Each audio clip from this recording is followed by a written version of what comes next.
Hi everyone, welcome back to the channel.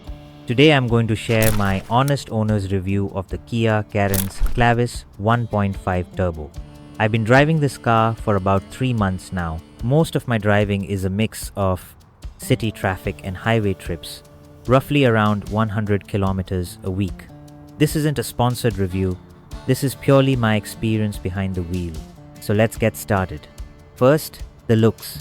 I'll be honest, when I first saw the Clavis, the design immediately caught my attention.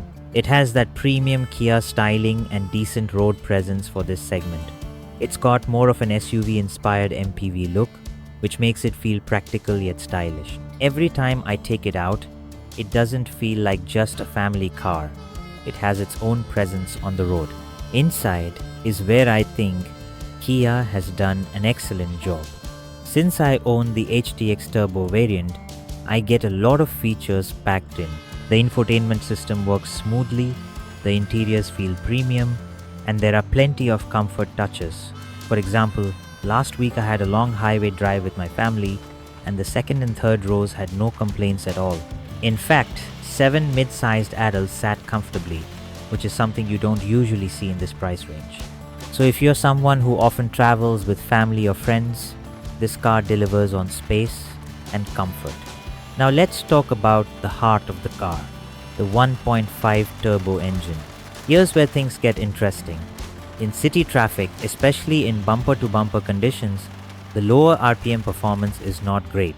The car feels a little underpowered until it crosses 2000 RPM. But the moment it does, it's like a switch flips. For example, a few days ago, I had to overtake on the highway. I pressed the accelerator, it crossed that 2000 RPM mark, and suddenly the car pulled really strong. That's when you actually enjoy the turbo. So city drives can be a bit tiring, but highways are where this engine truly shines. Talking about ride comfort, I'd say it's very good on highways. Long distance trips feel relaxed, and the softer suspension makes the ride quite cushy. But in the city, especially in slow traffic, the weak low-end power makes driving a little less enjoyable.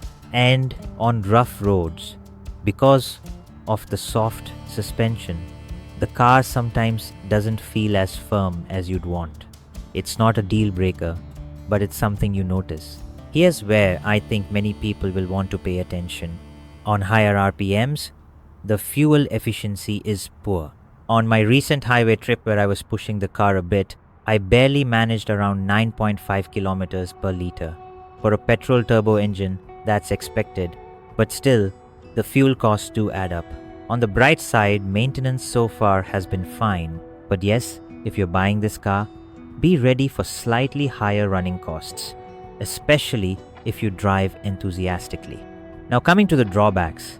Apart from fuel efficiency, one big miss is that the third row does not come with speakers. So if you've got passengers in the back, they'll hardly hear the music. And for a feature-loaded car like the HTX Turbo, I was honestly surprised Kia skipped that. Another thing is the suspension being a little too soft, which I already mentioned. None of these are major deal breakers, but they're worth pointing out. So why did I choose this car over others? The simple answer is the comfort and the value for money features it offers at this price.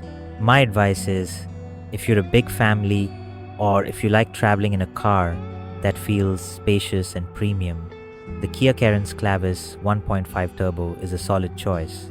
It gives you that boss-like travel experience with plenty of comfort for everyone. But if fuel efficiency is your number one priority, or if your driving is mostly city traffic and low speeds, then you may want to think about it carefully. For me, after 3 months, I'm happy with the choice. It's not perfect, but it ticks most of the boxes I was looking for. That's my honest review of the Kia Clavis 1.5 Turbo. If you found this video helpful, don't forget to like, share, and subscribe. And if you have any questions about this car, drop them in the comments and I'll be happy to answer. Thanks for watching, and I'll see you in the next one.